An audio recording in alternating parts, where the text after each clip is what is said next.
Consider the ruler of the cosmos. You might expect a grand palace. Instead, the divine entered the world surrounded by cold stone and iron chains. In the kingdom of Mathura, King Kamsa lived in constant fear of a prophecy. A heavenly voice declared the 8th child born to his sister, Devaki, would be his end.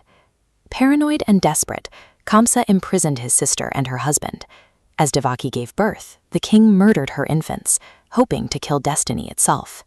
On a night filled with thunder and rain, the 8th child was born.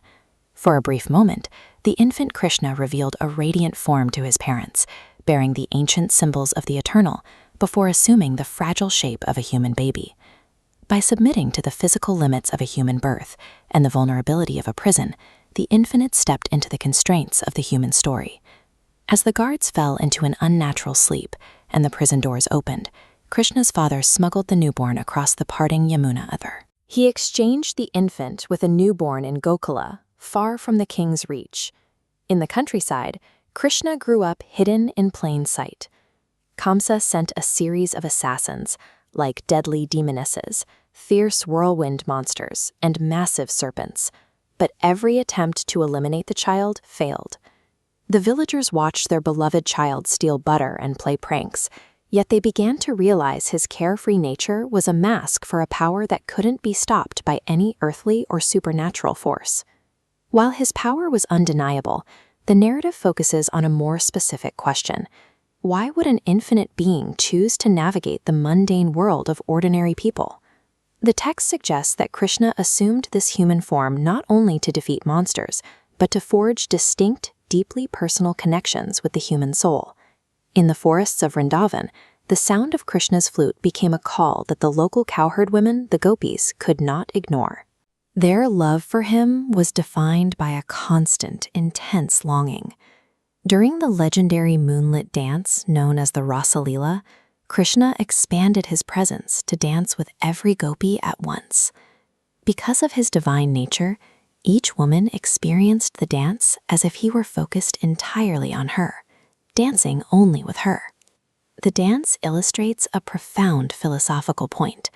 The divine relates to humanity not as a collective, faceless crowd, but as a series of unique, intimate relationships. Back in Mathura, King Kamsa's mental state had completely deteriorated. He was no longer just a king. He was a man haunted by a child he had never met. Whether he was eating a meal, drinking from his cup, or trying to sleep, Kamsa's mind was locked onto Krishna, keeping the boy's image at the forefront of his consciousness every hour of the day. Kamsa eventually invited Krishna to Mathura to face him. Every trap the king set collapsed, and every champion he hired fell, until the tyrant finally met his end at Krishna's hands. The Bhagavata Purana records that at the moment of his death, Kamsa attained complete spiritual liberation.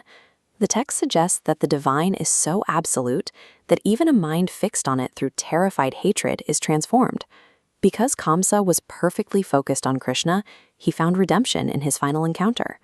Years later, as the king of Dwaraka, Krishna's status was grander than ever.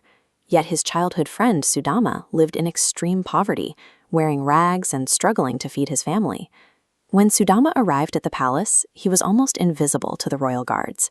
He carried only a humble gift, a handful of beaten rice wrapped in a scrap of cloth. Krishna ignored all royal protocol. He ran to the gates and embraced his friend, greeting him as an absolute equal, regardless of his appearance or his status. Sudama left the palace without ever asking for help. Yet he returned to find his poverty gone and his home transformed. Krishna had understood the needs of a humble fart without a single request being made. Pure friendship requires no transaction. The divine recognizes and fulfills the needs of those who approach with humility and love. Krishna's earthly role reached its peak on the battlefield of Kurukshetra. Two massive armies stood poised for a war deciding the fate of kingdoms. The warrior Arjuna, faced with the prospect of killing his own kin, suffered a total emotional collapse.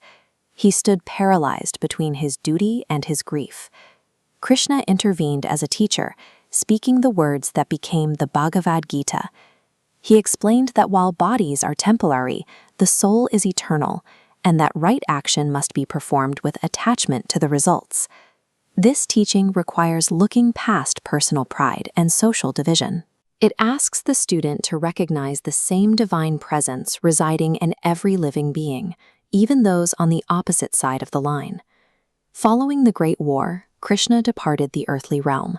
His exit marked the start of the Kali Yuga, a cycle defined by spiritual decline, systemic greed, and deep confusion. To navigate this era, the Bhagavata Purana highlights the path of Bhakti.